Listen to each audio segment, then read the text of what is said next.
Ayun guys, nakita na natin yung bahay nung maglolola na nagtitinda ng ano. Wala po sila dito at hindi ko sila karsada, kaya pumunta na lang po ako sa bahay nila. Ito po yung bahay nila.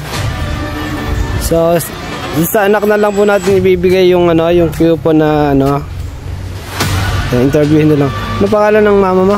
Baby po. Baby. Ay, Gina Rubero po. Gina Rubero. May asawa pa? Wala nang asawa. So mga apo na lang at saka kayo.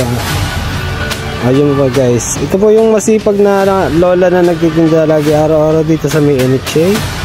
Yan, sa anak na lang po natin nga ibibigay. Ayun guys, ibibigyan na natin kung ano yan.